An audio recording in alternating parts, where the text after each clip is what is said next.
ગુજરાત સરકારની સૌથી મહત્વપૂર્ણ અને સૌથી પારદર્શક કહી શકાય, જેનું નામ છે ગુજરાત જાહેર સેવા આયોગ, જેનું ટૂંકનું નામ છે જીપીએસસી. તો આજે આપણે વાત કરીશું કે જે થોડા સમય પહેલાં એના ઓનલાઈન ફોર્મ ભરાયા હતા.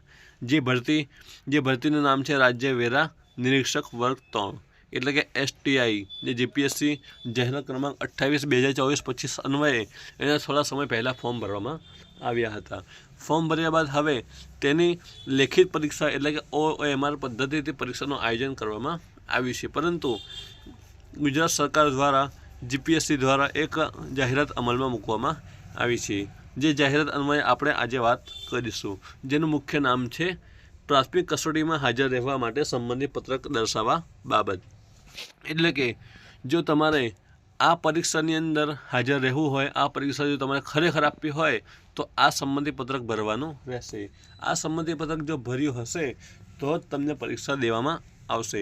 એટલે કે અમુક વાર એવું થાય છે કે 8 લાખ, 6 લાખ, 5 લાખ, 3 લાખ ફોર્મ ભરાય છે, પરંતુ પરીક્ષાના દિવસે 50%, 40% અથવા 60% જેટલા વિદ્યાર્થીઓ હાજર રહે છે, જેથી ગુજરાત સરકાર જીપીએસસી દ્વારા એમને નુકસાન જાહેર કરવામાં આવે છે. એટલે કે 40% વિદ્યાર્થીઓ હાજર ના રહે તો તેમના માટે જે ખર્ચ કરવામાં આવે છે તે નુકસાન થવા પાત્ર છે, જેને દ્વારા ગુજરાત સરકારે જાહેરાત કરવામાં આવી છે જીપીએસસી દ્વારા કે જો તમારે ખરેખર આ પરીક્ષા આપવી હોય તો આ ફોર્મ ભરવાનું રહેશે. જો આ ફોર્મ ભરશો, સંમતિપત્રક દર્શાવશો, તો જ અમને ખ્યાલ આવશે કે તમે ખરેખર પરીક્ષા આપવાના છો. જેટલા સંમતિપત્રક ઓનલાઈન ચડ્યા હશે, ઓનલાઈન ભરાયા હશે, એમની સંખ્યા ધ્યાને લઈ અને એટલા જ પરીક્ષાની જાહેરાત કરવામાં આવશે. એટલે કે એટલા જ વિદ્યાર્થીઓની પરીક્ષા આપવા દેવામાં આવશે. તો તમામ વિગતો આપણે આજે વાત કરીશું. તો જાહેરાત ક્રમાંક 28/2024-25 રાજ્ય વેરા નિરીક્ષક વર્ગ 3માં કુલ 2,34,162 ઉમેદવારો નોંધાયેલ છે. પ્રસ્તુત જાહેર અન્વયે પ્રાથમિક પરીક્ષા તારીખ 22 ડિસેમ્બર 2024ના રોજ યોજનાર છે.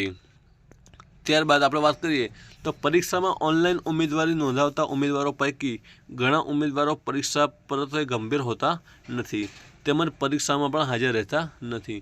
પ્રાથમિક પરીક્ષાના આયોજન માટે નોંધાયેલ ઉમેદવારોની સંખ્યાને લઈ આયોજન કરવું પડતું હોય, તે માટે ખૂબ વિશાળ પ્રમાણમાં વ્યવસ્થાઓ કરવાની થાય છે, જેમાં પરીક્ષા કેન્દ્રો, વર્ગખંડો, ઇન્વિજિલેટર, સુપરવાઇઝર, કેન્દ્ર નિયામક વગેરે મોટા પ્રમાણમાં રોકાયેલા રહે છે. પરીક્ષામાં ગેરહાજર રહેતા ઉમેદવારોની મોટી સંખ્યાને કારણે તે પ્રમાણમાં કરવામાં આવેલ તમામ વ્યવસ્થાઓને બિનજરૂરી ખર્ચ પણ થાય છે, જેનો બીજો અંતે જો જાહેર જનતા ઉપર જ આવે છે. આથી જે ઉમેદવારો પરીક્ષા આપવા ઈચ્છતા ન હોય તેવા ઉમેદવારો અગાઉથી જાણ થતી જાય અને તેમના માટે પરીક્ષા વ્યવસ્થા કરવાની ન થાય તો બાકીના રહેતા ઉમેદવારો માટેની પરીક્ષા વ્યવસ્થા વધારે સારી રીતે કરી શકાય, જેનો લાભ છેવટે ઉમેદવારોને જ મળી શકે. એટલે કે અત્યારે કહ્યું એ પ્રમાણે જો તમારે ખરેખર પરીક્ષા આપવી હોય તો તમે આ સંબંધી પત્રક દર્શાવી શકો છો. જો તમને સંબંધી પત્રક ઘરે બેઠા કરવું હોય તો અમારા વોટ્સઅપ નંબર પર સંપર્ક કરી અને તમે ઘરે બેઠા સંબંધી પત્રક દર્શાવી કરો છો. તો અમારા વોટ્સઅપ નંબર છે 7383707564, એની ઉપર સંપર્ક કરી અને તમે આ સંબંધી પત્રક દર્શાવી શકો છો. ત્યારબાદ આપણે વાત કરીશું, અમુક ઉમેદવારો પોતાની પર્સનલ ડિટેલમાં થોડો ઘણો ફેરફાર કરીને એક કરતાં વધારે ઓનલાઈન અરજીઓ પણ કરતા હોય છે, જેથી આવા ઉમેદવારોની એક સિવાયની બીજી અરજીઓ રદ કરવી જરૂરી છે. આમ ઉપરોક્ત તમામ બાબતો ધ્યાને લઈ પ્રસ્તુત જાહેરાત માટે નોંધાયેલ ઉમેદવારો પાસેથી પરીક્ષા આપવા માટેની સંમતિ મેળવવાનું આયોગ દ્વારા નક્કી કરવામાં આવેલ છે અને આ અંગેની સંમતિ અંગેનું ફોર્મ ઉપરોક્ત વેબસાઇટ ઉપર જઈ અને નોંધવાનું રહેશે. ત્યારબાદ આપણે વાત કરીશું કે સંબંધી પત્રકનું ફોર્મ ભરવા માટે તારીખ 25 નવેમ્બર 2024થી લઈ અને 2 ડિસેમ્બર 2024ના રોજ બપોરના સવારના 10 કલાક સુધીમાં ભરવાનું રહેશે. છેલ્લી 2 ડિસેમ્બર 2024ના રોજ સવારે 10 કલાક બાદ કોઈપણ ઉમેદવાર પરીક્ષા આપવાનું સંમતિ ફોર્મ ભરી શકશે નહીં. એટલે કે 7 દિવસની અંદર એને એ સંમતિ દર્શાવવાની રહેશે. જો 2 તારીખ સુધી સંમતિ દર્શાવશે જે એમને જ ફોર્મ માન્ય રાખવામાં આવશે, નહીં તો ફોર્મ રિજેક્ટ કરવામાં આવશે. ત્યારબાદ વાત કરીશું, જે ઉમેદવારો પ્રસ્તુત જાહેરાતની પરીક્ષા આપવા માટેનું સંમતિ ફોર્મ ઓનલાઈન સબમિટ કર્યા બદલ રસીદ જનરેટ થશે, જેની ઉમેદવારો પ્રિન્ટ કાઢીને પોતાની પાસે રાખવાની રહેશે. એટલે કે જે સંબંધિત ફોર્મ તમે ભરશો એની એક પ્રિન્ટ તમને જોવા મળશે, જે પ્રિન્ટની નકલ કાઢી અને તમારે સાચવી રાખવાની રહેશે, જે પરીક્ષાના દિવસે તમને જરૂરી રહેશે. જે સંબંધિત પત્રકની પ્રિન્ટ હશે તો તમને પરીક્ષા દેવામાં આવશે. ત્યારબાદ વાત કરીશું, જે ઉમેદવારો નિયત સમય મર્યાદામાં આ સંબંધિત ફોર્મ નહીં ભરે તેવા ઉમેદવારોની પ્રસ્તુત જાહેરાતમાં કરેલી ઓનલાઈન અરજી આપોઆપ રદ થઈ જશે અને આવા ઉમેદવારોને કોલ લેટર પણ ડાઉનલોડ કરી શકાશે નહીં અને પરીક્ષામાં પણ બેસી શકાશે નહીં.